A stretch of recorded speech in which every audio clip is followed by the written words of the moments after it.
Hello, everyone, and welcome to the show. If you don't know me, I'm Katie Zed. And of course, my beautiful co host Zena is here as always. Her sister Ava is here as well. Dad's at work. So I have a guest today. I'm so excited to introduce you guys to a gentleman that I met via my friend. I guess Osiris is more of a friend, not my friend, but a friend of a friend. He was on Osiris's show, Middle Maga, a couple of weeks ago, and I saw him, heard a little teeny bit of his story, and I thought to myself, I need to dig down further into this man's story. So I'd like to welcome Che to the show. How are you doing? Good. Can you see me? We cannot see you, That's interesting. What but is going on here? we can hear you. Yeah, I'm trying to figure out why the video is not coming up though. Oh, here we go. Hold on. Yeah, this is a live show, people. This Yeah, happens. This is a live I show think we from should my be all house. right. I think we should be all right now. Hopefully it's coming. It looks like it's coming on. But anyways, yeah, I appreciate you having me here. Hopefully I'll get all the way here. Either way, we can hear you, so that's good. Okay. Okay. If you can get your camera working, that's great. If not, that's fine too. I know a lot of people just listen to my show, so this won't affect them at all. So I did see you on Middle Maga's show a couple of weeks ago, and the thing that caught my attention, I had missed the beginning of that show, but at the end, I heard you speaking about the work that you do in your community, and that's what really sparked my attention because I have talked to a couple other people who have spent time in prison, and they have the same idea or are doing similar things as you, but before we get to that, I want to get to know you a little bit. So, you grew up in California, is that correct? Uh oh, we might have lost audio too. This is going great. Well, Che gets his audio and maybe visuals Can you hear back. me Oh, now? now I can. Okay, Yeah. cool. So, so you grew up Yeah. in California. Were you born in California, or did Yeah, you just born grow up born there? and raised in California. Born and Yeah, raised in California. Yeah. and you were Los Angeles to quite be the exact. athlete. I played sports since I was a little kid, and Yeah, that was my passion. That was what I wanted to do was play sports and be yeah. involved in that. And God had a then different path for you. yeah, a huge different path for me. Things didn't go the way that I wanted it to go, Mhm. and when that happened, um, then I just kind of just went into a funk of life and just not really uh, understanding my purpose. My whole purpose was to play sports. 'Cause that's how I felt. You know Yeah. what I mean? Like when I would play sports, and that's what my life would end up going. And then when it didn't go that way, um, I didn't have a purpose. And so when I didn't have a purpose, I gravitated towards people who didn't have a purpose, and we all just sought alternative purposes. And it was in the wrong things. It was in the streets and Mhm. doing crime. It's a very easy trap to fall into.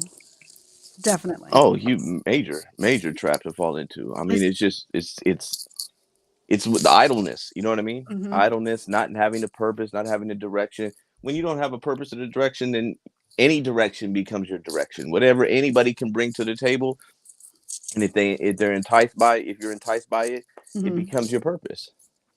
What struck me, you have a book that just came out Hmm. not too long ago, but one of the things you said in there is that you because you grew up in sports, you were looking for a sense of team, and when the sports thing didn't work out for you, Hmm. um, you felt a community or a team in these people with no purpose, basically gangbangers in California. Right, right. Yeah, I mean that's basically what we were looking for. Mhm. We found another purpose, and I really feel like that's one of the main things that is the problem with society these days, especially when it comes to men. We don't understand how men think, and I feel like we gravitate towards team camaraderie. We gravitate towards purpose, toward accomplishing things, conquering things. So Mhm. when you play football, you have a team, you have camaraderie, you have people who have a sense of purpose. We want to go conquer, we want to go win, we Yeah. want results. And so when you don't have that, then you still want that. Like it's not something that you could just easily eradicate. It's still there. But because you can't, just you can't find a way, an outlet, we kind of create our own. And so you go to people who say, hey, I want that, you want that. We don't say it directly, we say it indirectly through our actions, and that's what it becomes. And it gave me the same, it almost gave me the same sense of fulfillment. Yeah. So you were convicted of a crime were you 20 when you went to prison? Is that right? Yeah, I when I was arrested, I just turned 20 years old. And are you comfortable telling us about we didn't have a chance to chit chat before we went live, but if Hmm. I ask you anything you don't want to answer, just say just next question or move along or something Okay, like yeah, that. no But problem. but Yeah, what did you get arrested for? attempted murder. And can you talk about the case at all or how that happened? Did you plead to it?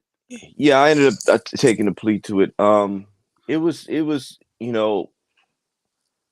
was one of them situations that it just kind of happened spontaneously. You know what I mean? So it And wasn't like a planned thing you were going to do and no, no, not at all. Not at all. I mean, but that's kind of the nature of this, Mhm. right? It's and that's why they convict you, because they say that once you've all committed to this cause, then Mhm. anything that happens, it's already pre-planned in a sense. You understand what I'm saying? It's almost like, well, since we've all decided that this is what we're doing, then when we do something, we don't necessarily have to plan it. We've already committed to it. So we kind of like, Gotcha. you run into people and things happen and things escalate, and something happens. It turns all bad. So this was like a rival gang member or something like that that you attempted to murder? Well, so the way that the law works is you don't have to Mhm. necessarily be the shooter. I was there. Oh, gotcha. Okay. Yeah. Yeah, I was there. And so, they throw everybody that's there involved. And so yeah, You get the same charges. Yeah. but the nature of it was, a rival gang member. Yeah. And so, Okay. it happens.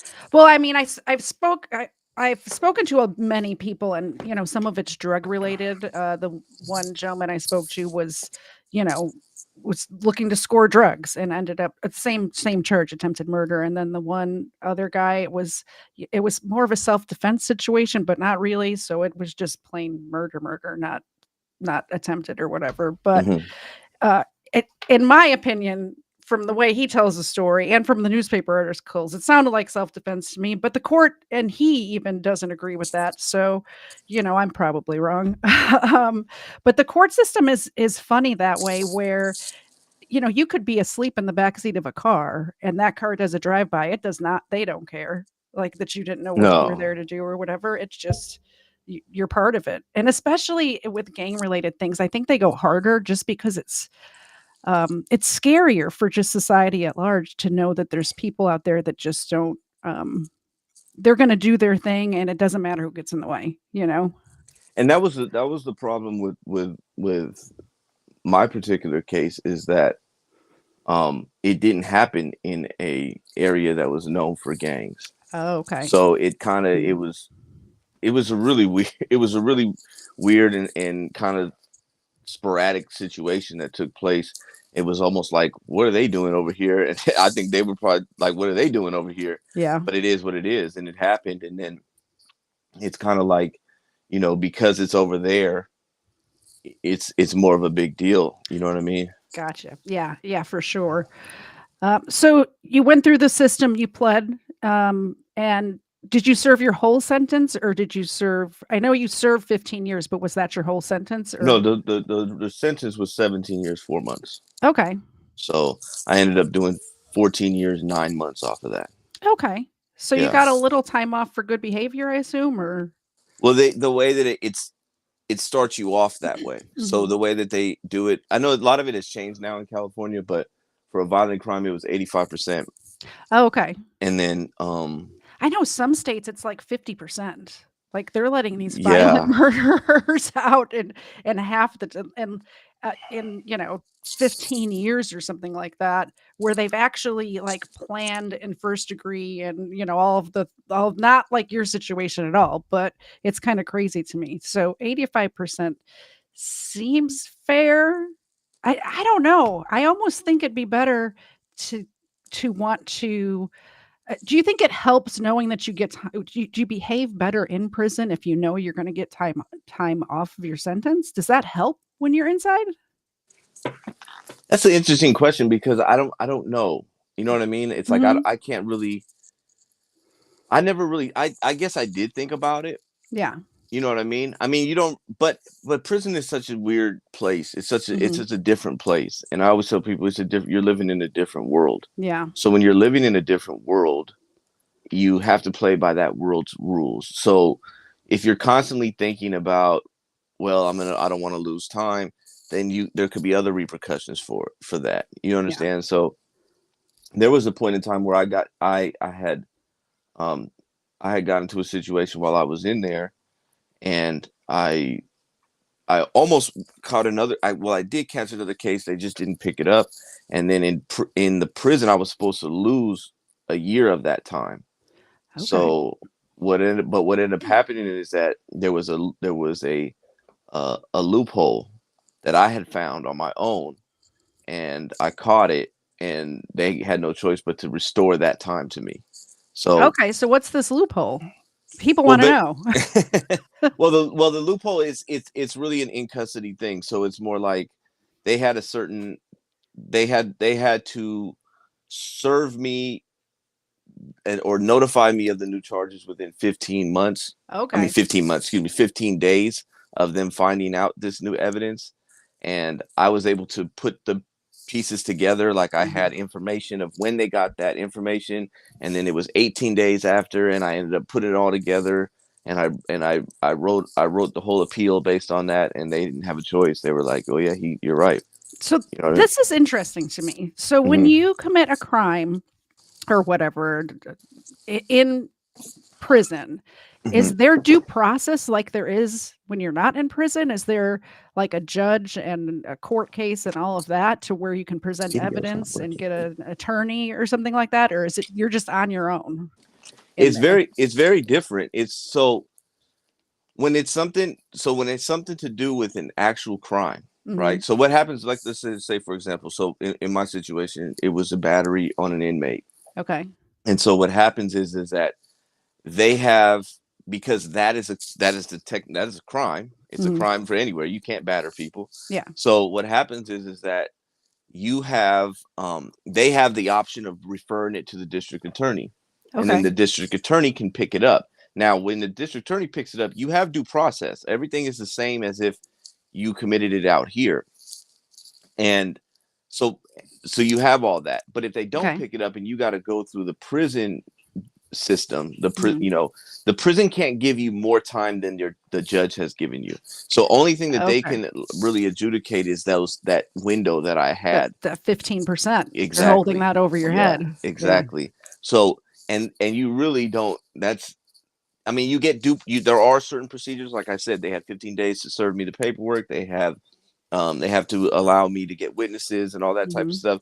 But as far as like the burden of proof is really ridiculous. It's really you're like Yeah. you're really not getting, because they S don't have no burden of proof basically. so there's no, like, discovery where they have to hand over everything that they have on it or anything like that to you? Well, they do have to give you like the paperwork, but they can't tell you, like, let's just say let's say you had confidential information given to you Mhm. by other inmates or something like that. Mhm. You They don't have to tell you who they are, Okay. so Well, that anybody can makes say anything. sense. Yeah. Well, yeah, right. The only time you can find out who they are is if it goes to court, Okay. and when it goes to court, they have to show up. So if and that's why a lot of cases don't get picked up, because nobody wants to show up to court. You know what I mean? I mean, I have heard that snitches get stitches, Yeah, so that's not a good. It's not a good sign. Yeah, it's not a good look. yeah, especially if you're already in the prison. You don't wanna snitch on Right. people Yeah, that's in the prison. Um, I guess let's talk about your I wanna let everybody know, let me throw this on the screen, but you do have you can get his book at Amazon. overruled.com. It's there. And let me pull this up. It's great for $7.99. I have to say, well priced, and you can get it immediately on your Kindle right now if you go uh, to Amazon. I'm gonna come out with a paperback, probably shortly. I'll say Yeah. that within the next couple of weeks. I'm gonna start putting that together. So, did you start to think about writing the book while you were still in, or is this? I know you've written it since you've been out, but is it something you thought about while you were there, or is it since? Do you have a new perspective since you're out? Well, I have a new perspective since I'm out. Yeah. So things have changed a lot as far as my perspective, and that has led to this new book. Yeah. But writing books and have been something that I've wanted to do. I actually have manuscripts just sitting around, and I'm gonna eventually get them out.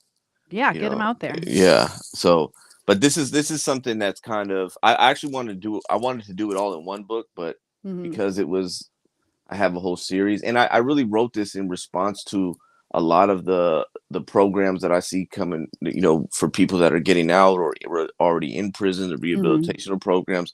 I don't like them. I'm not shy about that.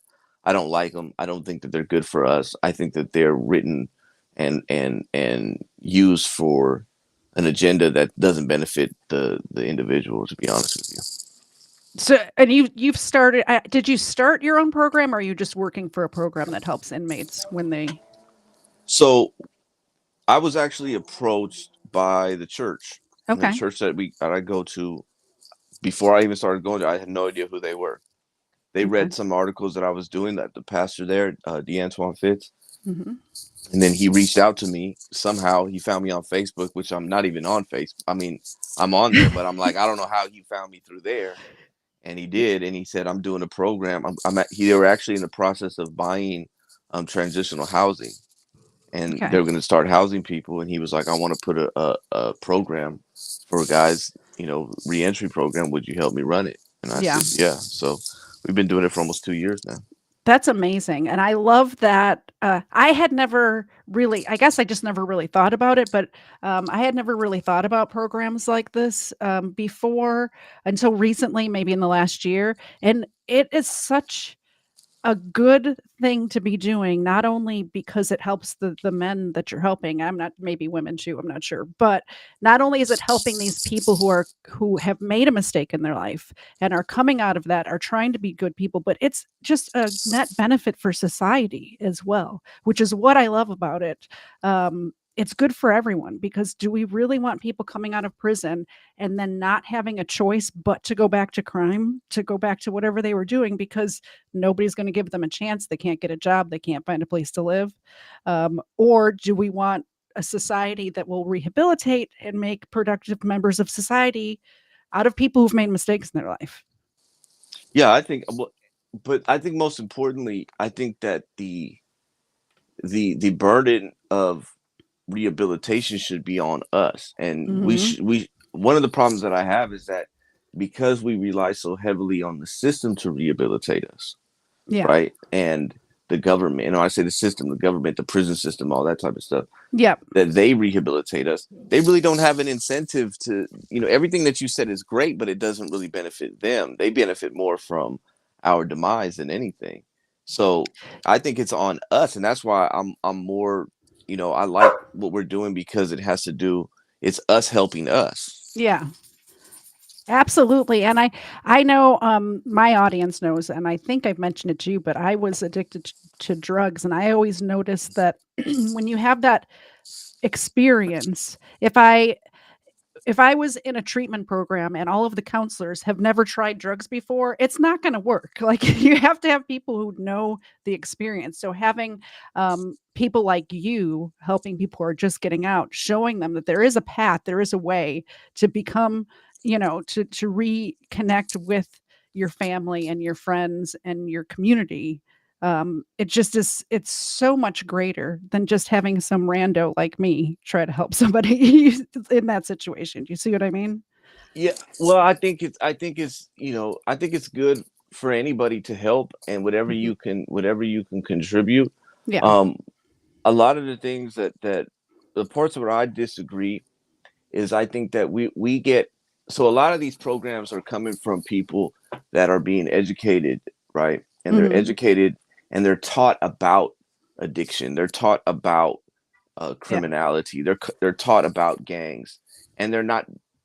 They're, it's like, at the trial you have a gang expert, and he's a police officer. He's not a gang expert. He's a Yeah. gang expert for people outside of gangs.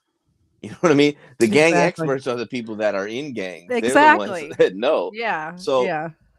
I just think that a lot of times you have these people who are, college educated, and they're in academia, and and the problems that I have with them, and I've tried to do some legit. I mean, I'm not gonna say this, what I'm doing is illegitimate, but I mean legit as far as through Mm. the system, through the education, and working with these counselors, so to speak. And it's like they're arguing with me. They argue with me like that's not how it works. And I'm like, how are you going to tell me how it works? Like, I was there. You know what I Yeah. mean? Like, I know how it's there. I know how the mindset works. I know what's going on. You know what I mean? Like, Hmm. to sit there and tell, and so we have a lot of issues with that. And when I listen to their rhetoric, it's almost like, they feel sorry for us. And I'm like, that's the wrong approach to take. These men don't need you to feel sorry for them. We need to Yeah. feel empowered. We don't need sympathy, Yeah. because we know how to play the game. That's the thing I try to strive to people to understand, is like, we know how to play the game. Hmm. And I know how to tell you what you need to hear in order to get, like, of course I'm going to go to you and say it's terrible, they treat me bad, and you know what I mean, I'm going to It's do all that. exactly like a drug addict. We can tell you what you want to hear for sure. We know exactly what to say. Of You course. And know, so which it's like, there's probably a lot of crossover, to be honest. You know. it's the same thing, you know Yeah. what I mean, Yeah. we're all, it's, you're trying to manipulate, Yeah. to get your point. So Hmm. it's like, it's crazy, because it's like so many people, like, people don't understand that. And I'm like, no, like, when I work with these guys, I know what you're trying to do. You Hmm. know what I mean? So don't try to run it on me. Yeah. Run it on Yeah. somebody else. So Exactly. So you also are doing you well, I found you on social media as well. You have a pretty big following over there on Instagram. But I didn't even realize you had a Substack until today. And he does have a Substack. I'm going to put the link here in the chat for everybody. yeah, I appreciate that, because I'm trying to build that up, because I really enjoy writing, and that's something that Yeah. I love doing more than anything, really. Yep. And I didn't I literally learned about it less than an hour ago, I think. And so I haven't read any of it, but I see Cat Williams is mentioned in the first sentence here, which is a big story that happened recently Yeah. with that interview, which is very interesting. So go and you're a very good writer as well. It's very easy. It's an easy read. It's not Thank you. complicated, and the ideas in your book anyway, I agree with almost 100%. Like we need to get back to men being men, women being women, and getting the government out of it, you know? Man, really. So Exactly. That's what I'm saying. yeah. Especially when the government is wrong. Hmm. You know what I mean? Especially when the government is pushing these ideas that are just wrong. Like, they're promoting degeneracy, Hmm. and lifestyles that are just not consistent with nature and reality. Exactly. Yeah, And they I do it for agree. their benefit. They do it to manipulate us, to get us to see their point of view. It's just like I was saying earlier. We know how to say what needs to be said. Like, Mhm. drug addicts, criminals, we know how to do that. Like, I know Yeah. how. Like, I can see a person who's genuinely trying to help me Mhm. and come to work with me, and I can sit there and I can tell you the saddest story in the world. I can tell you about, like, I'm very upfront with this. I didn't have a bad childhood growing up. Yeah. You know what I mean? I had two parents, great parents, loving parents. They've been together for 41 years now. Like, Amazing. yeah, Goals. I didn't have that type of upbringing. Mhm. We didn't, I wasn't rich, you know what I mean? We've had our struggles, we had things we went through, but we always had each other. I grew up with my grandparents too, Yeah. who were married for almost 70 years. Like, so but I can, if I really wanted I can spin the whole thing and make it sound like it was terrible and make you feel sorry for me. But Yeah. all I'm doing then would be manipulating you. And I feel like the government does the same thing to us. They want us to be emotional. They want us to be Dependent. I mean, that's the goal, to Mhm. get us dependent on them. And so Yeah. that's what ends up happening, is that we get we fall for it. And so it's like, it's one thing if the government was right and was trying to push moral and sound ethical codes of conduct, but they're not. And Yeah. that's the problem I have with them. Yeah. Now, I assume, I mean, I don't know this, but I'm going to ask, do you think that there is a place in government for prisons and for them to be having laws and stuff like that? I assume you're okay with that. Like, Yeah. as far as, Yeah. yeah. I So mean, yeah. so there is a place where you're not complete libertarian, where you just want the government, like anarcho whatever. No, no, no, Okay, okay. not at all. Not at all. Just checking. And even to the sense of where there's a lot of things with libertarians that I think are very out of touch with reality. Yeah. You know what I mean? I mean, I I some good, like, like, I couldn't even narrow myself down because there's some really great libertarian ideas. Really, like, any party, I take little bits and pieces out of all of them. So, for no, what I yeah, that's choose. exactly how I feel too. Like Yeah. I don't, you know, the state is a problem Mhm. because we've allowed it to get too big. Yeah. And because it's getting too big, um it's now has gained a sense of power that you cannot come back from. Yeah. So that's I think we should be, government should be very limited in our lives. Mhm. We shouldn't delegate everything to them. We should be able to work things out. But I do think that I think that our the libertarian kind of, or liberal doctrine of, live and let live, whatever you Mhm. do over there is fine, just don't let it encroach on me. I think that's very naive, Yeah. because your enemies, and there are people that want to get inside here and infiltrate and destroy. They take advantage of that, Yep. and they say, well, I mean, you're allowed to do this, why can't I do that? And then next thing you know, you're in a whole, Next you thing you got, know, there's a yeah. bunch of pedophiles running around. I'm You just know? saying, because Yeah. where are we going with this? You know Yeah. what I'm saying? And so that's how I look at it. Like, I don't, like I said, libertarians, I think, are good, are good natured people, but Mhm. I just think they're very naive people. I think the world is very is, you have to be kind of, strength rules. And Mhm. it's almost like you go back to the prison yard, you go back to the streets, you know, it's like, I'm not a very big person very big on these, oh, we need to abolish prisons, and we need to, let's be lenient on prisoners. They're not lenient on each other. Trust me, I've been Yeah. there. Like, we don't have due process in there. Once we hear something and that's what it goes, and that's what it is. And Yeah. so E you're not dealing with that type of mindset. Especially with the pedophiles and things like that. I heard some horror stories from some other people I spoke to, with what happens to people who even are like, even if they didn't actually do the thing with the child, if they're in there for that, then they're living a miserable life while they're in there, you know? If they're living. True, true, I'm true. just saying. Well, I have covered several of those cases where people, um, who are in prison already for life are like, "Well, I got not like, what are they gonna do to me? I'm already here for the rest of my life," and they take out a pedophile or 2 or 3, you know? You know? Um, Yeah, the moral of the story is, don't be a pedophile. don't touch kids. Yeah. Yeah, exactly. Exactly that. Right. Um, And I really wish, I don't know what is going on with, I don't know why my camera didn't come on. You know what the thing is I just saw, like, I really wanted to be on, I have it all set up to be on camera. I revamped my whole setup. I'm in the process of all that. And there was, right before we get on, I'm like, okay, and I realized I don't have Twitter on my laptop, because oh. I scrubbed the whole thing. And so that's where you sent me Oh. the link, and I'm like, and and I was helping my wife take stuff out. She Yeah, if was I had leaving, known and that, I could have emailed you. I'm yeah, I sorry. know. But by the time I figured it was already time to go on, and I'm like, Yeah. she's planning a wedding for a friend of hers, and I was helping her, and Yeah. it's just, if I sat here and told you how many things just went wrong in the last 15 minutes leading up to this, it's It crazy. happens every week Yeah, to man, me usually. So at least it's not happening to me this time. So man. so you said that this program that you're helping to run or help put together is through a church. What denomination of church is it? It's a non-denominational church. It's a Okay. Christian church, but it's non-denominational. So Yeah. just a run of the mill Christian church, and it's interesting that they found you instead of the other way around.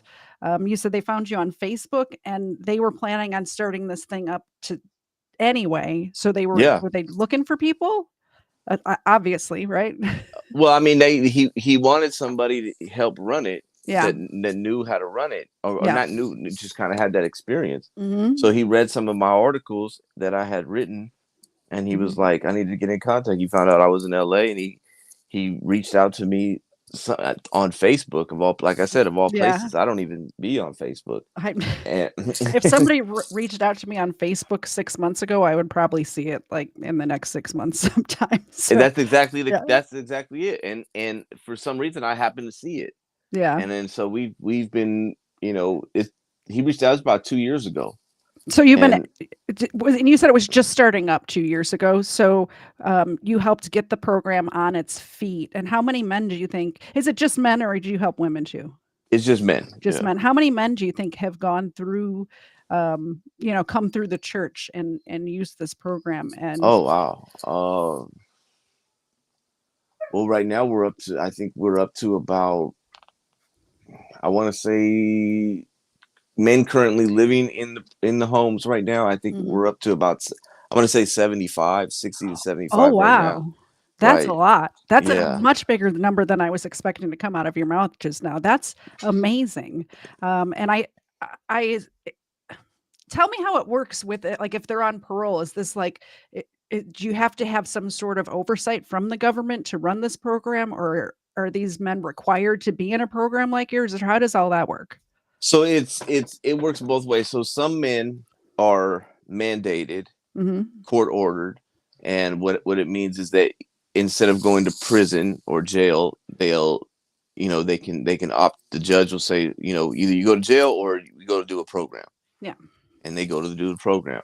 Some men are, as a condition of their parole, go and do a program. Some men are there because they have nowhere to go once they get out, so they go there. Some men are there because they were homeless and on Hmm. drugs and they want to get sober.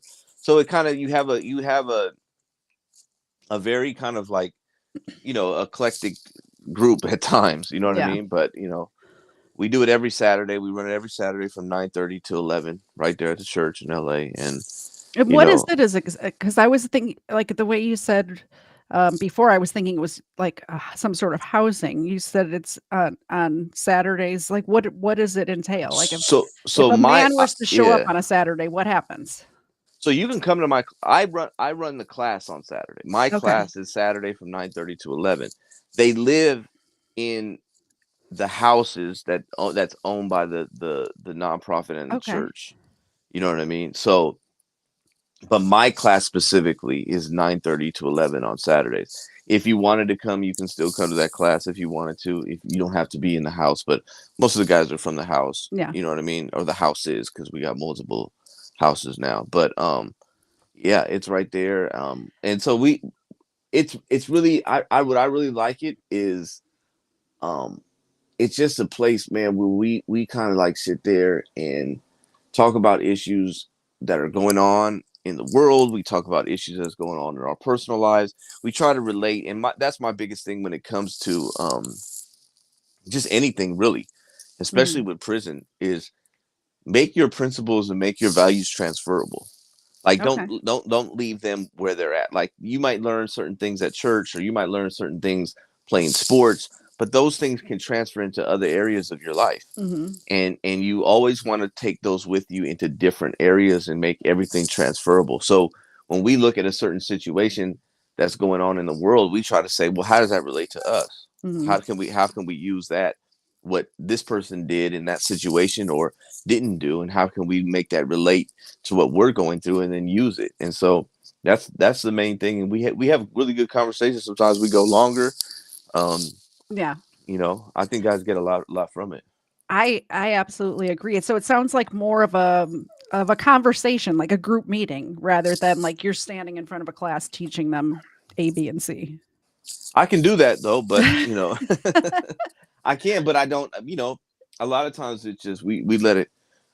You're We let They're it go. learning from each other as well, though. It sounds like. What I like to tell them is that you're learning from yourself, and then Okay. meaning you already have the answers. And I really truly Yeah. believe that just with people in general, like what you're doing. Mhm. When something is wrong.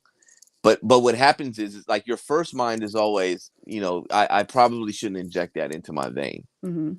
But the second, the third, the fourth, the fifth thought are all thoughts that are rationalizing that behavior. Mhm. And so we tend to listen to those thoughts as opposed to the first thought.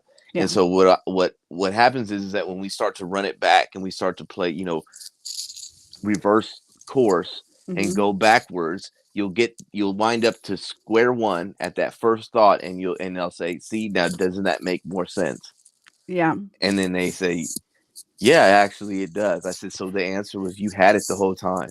Well, what's great about that is then when they're out there on their own and not in the meeting, when they come across situations, or if this is for anybody listening right now, even myself, when you come across a situation where you have to make a choice, you realize that you have it. And you don't need somebody to hold your hand and walk you through life. You got it. You know? You don't at all. You Yeah. don't. You don't. We have the answers, and we have the strength and the willpower to be able to overcome these things. It's And for we just have to some, use it. especially younger people, I think it's difficult for them to trust themselves enough to do that, but you give them the opportunity to be able to trust themselves, Yeah, I you mean, you know? should. Yeah, you should, Yeah. because you have the answers. You know what I mean? Mhm. And not to get too much into because this class is it's not, it doesn't, it's not from a religious aspect, but if we are looking at it from a religious aspect, and Mhm. people like to talk about God, and I trust God, and I said, well, what is that? What does that mean? What does that look like, trusting Mhm. God? Well, I trust him, he's going to make everything. Yeah, but God already created you with everything that you need to be able to solve life's Yeah. problems. So when I trust and believe in myself, I'm trusted in the faculties that God has created me with. So I need to be able to sit back and say, okay, God, because God's going to look at me and say, I gave you a brain, I gave you hands, I gave you Yeah. feet, I gave you eyes. You just sat around waiting for me to do It's something. I did it's it like that already. that old story about the guy on the roof during the flood where a boat comes by, he's like, "No, God's got me." And a helicopter comes, he's like, "No, God's gonna save me." And then he gets to heaven because he dies in the flood, and God's like, "I sent you a helicopter and a boat. What were you doing?" You Right. know? Right. And So, I created people with brains and minds to be able to create something like a boat and a yep, helicopter. You know what I exactly. mean? And that's the part that I'm like, we gotta really, we have a real tendency to be dependent and to believe in everything other than what's actually right there in front of us. Yep. It's weird how human beings are. Okay, I have a question from the audience. I'll Mhm. throw it on screen. It says, do you have a mantra that a mantra that the group shares to start or end meetings? A mantra, Yeah. not really. I'm not going to say I have like a real mantra. I mean, there's probably a lot of different things that we I was talk gonna say about. you got some great quotes in your book, so I But yeah, maybe we can start with that. I mean, if we buy the book, then yeah, email me some suggestions, and maybe we could do it. yeah. But there's nothing really that we have, like, that we constantly look at. I mean, I can't really even think of things off the top of my head right Truth now. It's just truth, like, one of the ones I have highlighted, I have some notes, is truth and knowledge is found in reality.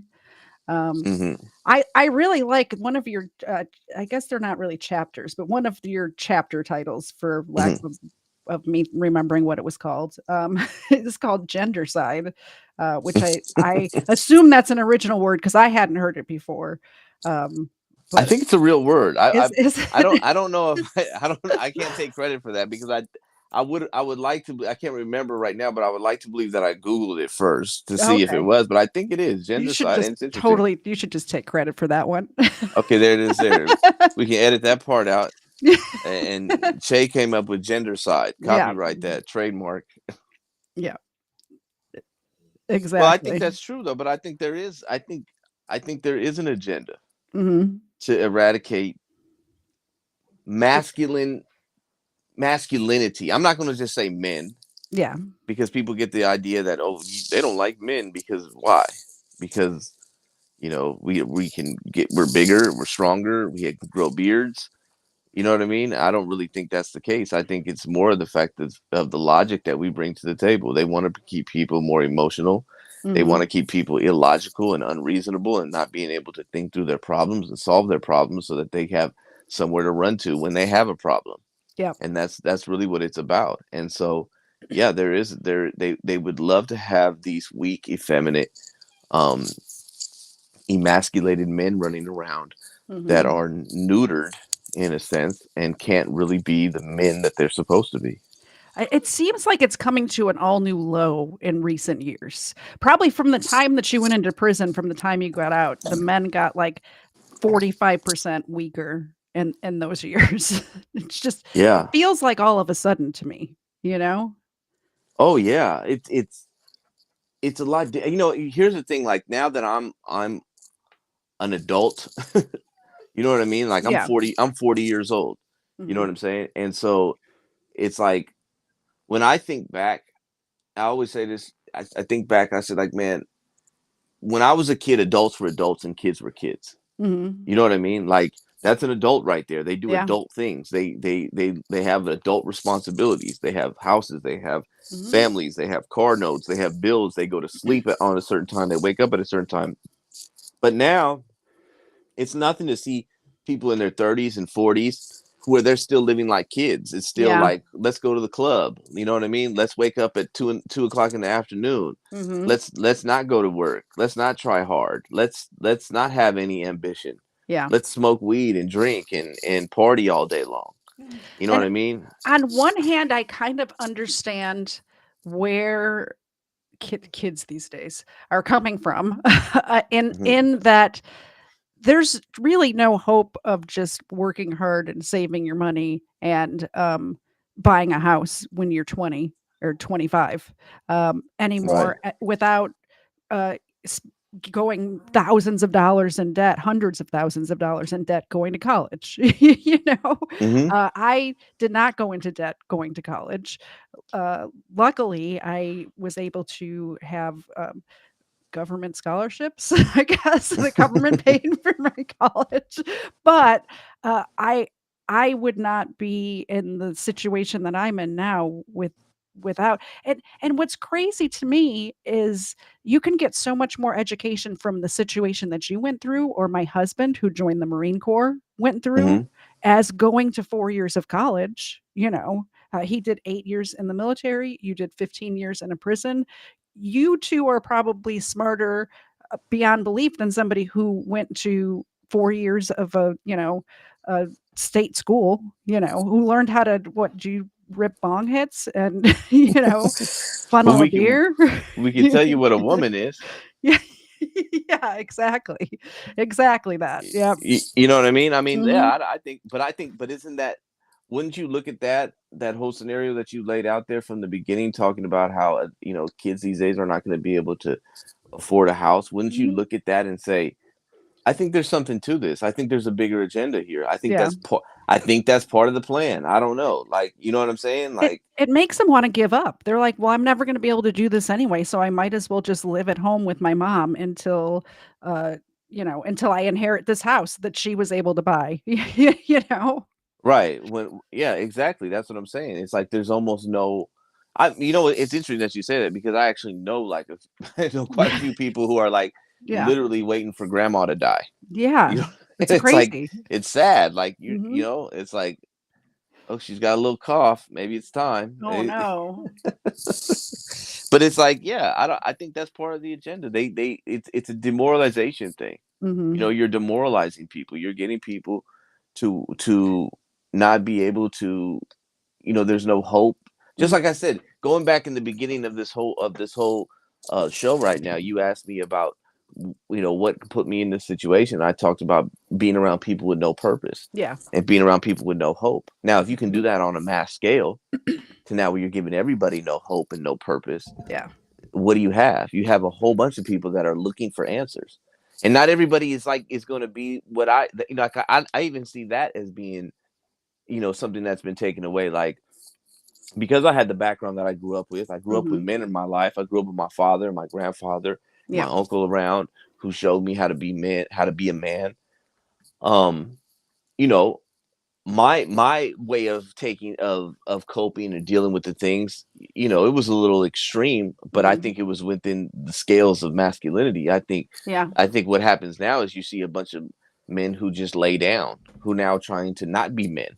They're trying to be women, or they're trying to lock themselves in a room and play video games all day. Yeah. And some of these, I literally see men like this who are like, their schedule is, they go to sleep at 5 in the morning because they're playing video games. They sleep till 3 to get up, go to whatever little, sorry little job that they have, Mm-hmm. and come home, drink, smoke weed, and play video games, and just do it over and over again. And it's like they have no hope, no ambition. They don't even they're not even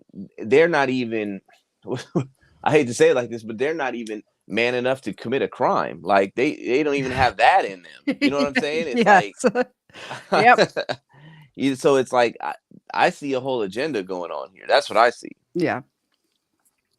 I haven't thought about it that deeply, but I tend to agree.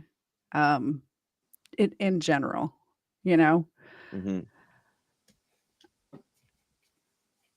So I read in your book that you studied different religions. We haven't even talked about God yet.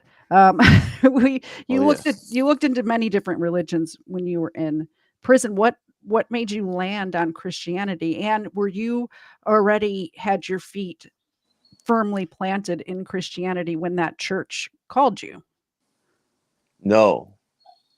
No, you Okay. know what? I was raised Christian. My Okay. family is Christian, and that's my foundation. That's my upbringing. Hmm. Um, I would say the reason why I say Christianity is because it's really the only thing that I've seen work. Yeah.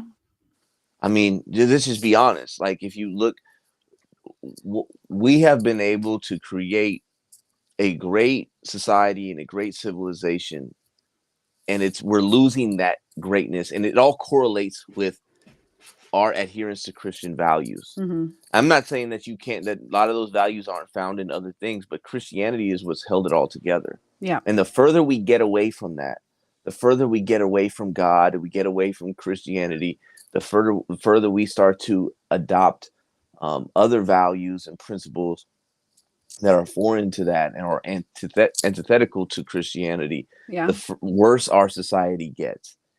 You know what I mean? You can It's see it people, happening. man. Just It's like, turn yeah, on the 5 o'clock news. You can see it happening. all that stuff, other stuff doesn't work. It Mhm. just doesn't. I mean, you can say what you want, but it's just not working. You know what I mean? I mean, I studied Islam for a long time. Islam has some great values. It has some great principles, Mhm. but it's not working. Not on the scale that I see that Christianity has worked. Yeah. It, you know, and that's the thing. Another thing that I have a problem with the libertarians are, we society has to be built on boundaries. Mhm. Like we have to be able to sit here and say that's wrong, that's right. Yeah. We have to, because it is what it is. It's logic, it's reason, it's there. You cannot do this and you cannot do that. And if we allow that to happen, then our whole society crumbles. Yeah. So I mean, if people say, well, you don't want to live in a theocracy, do you? As opposed to what? Yes, I would rather live in it. Yeah, absolutely. Yes. You know what I'm saying? As opposed to what? As opposed to these gender neutral people running around screaming because you said something to offend, you mispronounce, Yes. It's you crazy. misgendered them, and you didn't say Yeah. the right pronoun. I mean, yeah, man, yeah. Yeah. You know what I mean? Absolutely. It's common sense. Mhm. So I mean, that's where I landed. I just think that's the only way forward. We have a couple minutes left. I just want to ask the audience, do you have any questions at all? And I guess that's it. Let me know in the chat if you have any questions for Jay. And is there anything else besides your book and your Substack that you wanted to plug? I have a YouTube channel, the No Spoon Podcast.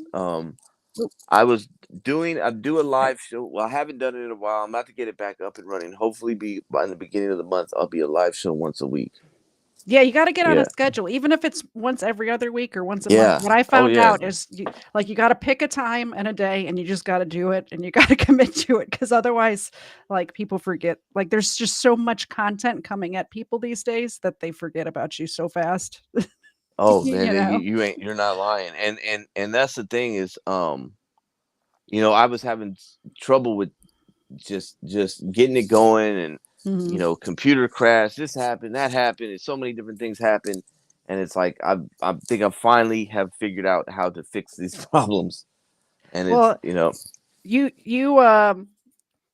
we're friends on Twitter now, so if you ever have any technical questions, not I might not be able to help you, but I know people who can help you, so I can oh, find okay, out for that's you. great. Yeah, I Yeah. appreciate that. Yeah. Yeah, for sure. Um, Yeah. Yeah, but you're follow me on all these different yeah, platforms. the Instagram is very good too. If you guys are an Instagram type of person, definitely check him out on Yeah, yeah. Instagram. I enjoyed scrolling your timeline. Is it called the timeline on Instagram? I'm not I, sure. I think so. I On think so. Instagram recently, and definitely on over there on Twitter. Yeah, I think Instagram is cool, but Instagram, you know, I had it just takes one person to report you, and then all of a sudden you're just like, what happened? Yeah, You know what I mean? Like it went from a whole lot of engagement to just dead real just nothing fast. really. I Yeah, it haven't. does. I always forget Instagram exists, so I forget to post over there. So I haven't run into that. Um, on Twitter, though, I get. I mean, not that I would ever open a new Twitter after getting banned. I personally would never do that. I'm a rule follower. I would never do that. But I've had so many Twitters because I get banned all the time. Right, and that's what I'm saying. Like, I Twitter has just been something I have yet to master. Yeah. I have a lot. Like, I know it's a lot of like posting and a lot of just like Yeah. writing and stuff like that. And as somebody that writes, it's like, why aren't you good at Twitter? It's just like, because when I have a thought, I don't. That's not the first thing I think about is to run to Twitter and put it on. And I'm like, I should put that on Twitter. Yeah, you have to. That's where you get the Yeah, engagement. yeah, That's where I mean, I don't think I would have found you. Well, I guess I found you on Middle Mag's podcast. So most people I find to come on my show, it's on Twitter. yeah. I feel Someone like Twitter posting on is Twitter. more. It's a more. It's a more serious platform, in Mhm. my opinion. Like people are more serious. They have better ideas. Instagram is more kind of like fun. Yeah. You know what I mean? It's kind of more entertaining than it is. I get a lot of my content from Twitter. Yeah. You know what I mean? I go to Twitter to find it. That's where people get news from. Mhm. Oh, You know? absolutely. When something is going on in the world, like breaking news, I'm not tuning into CNN or Fox News or I'm putting search terms in Twitter to see people's who's on the ground wherever the thing is happening to find out what's going on. You Yeah, know? exactly. Yeah, exactly. So, Yeah. um it doesn't look like we have any questions coming in. I don't know if maybe somebody else is live right now or nobody's here. So I'm not sure what's happening, but I would like to thank you for coming on. Did you have anything you wanted to add, or is there any questions that I missed that you were wanting to talk about? Just go ahead and check out the links and stuff that I got going on. I really am apologetic about not having a video on this. You know what I Next mean? time. Yeah, yeah. Next time, hopefully, I'll be on here again. We have a video, Yeah. and I think that might be the reason why some people, people be like, "Well, I can't see the person." You know what I Yeah. mean? Yeah. Um, but that's some of the things that just check out the content. Support it, share it. We got a lot of good things coming up. I'm gonna have some more series of this book coming out soon as well, I and I did think this is things people can get from it. I did just have one question come in. Has your program expanded from California, or is it just in California? It's just in California right now. Yeah. Okay. Oh, I I mean, had but I would love to. Yeah. I didn't even check Rumble while we were here. We have people on Rumble. I'm so sorry, Rumble. You're over here on this side. I had my notes on this side this time instead, so I messed up. But Shout out to Rumble. yeah, we do.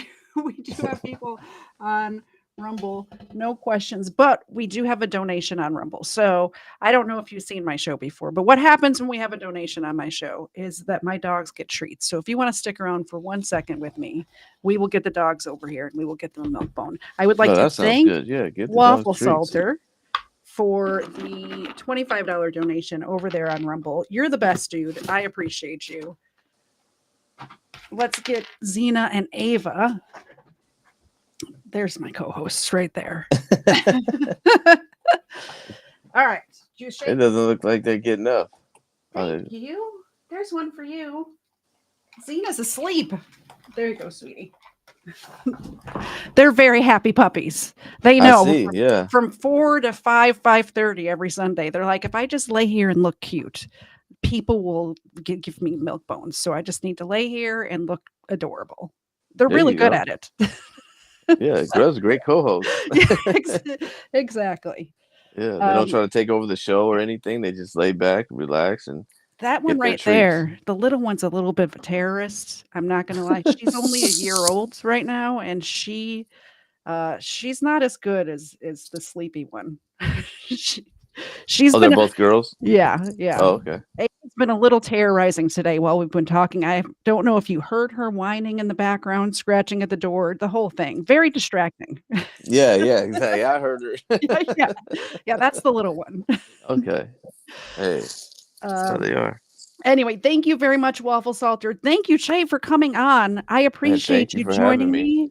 I loved hearing about your story, and it sucks that you had to go through 15 years in prison to find your path. But I'm so happy for you that you found your path, and I'm so excited that you're helping other people find their path, which I think is the most important thing.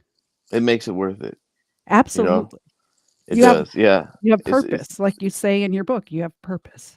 well, there's nothing better than purpose. And Absolutely.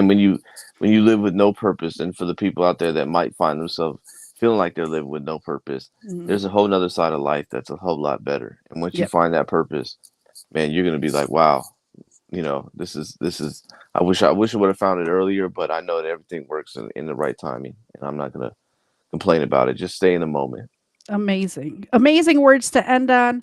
We will see you all next week at 4:30 Eastern Time. I appreciate you all being here. I appreciate you tuning in, especially to everyone here who's here live, but also to the people who are going to watch this after the fact. We'll see you next week. Bye, guys.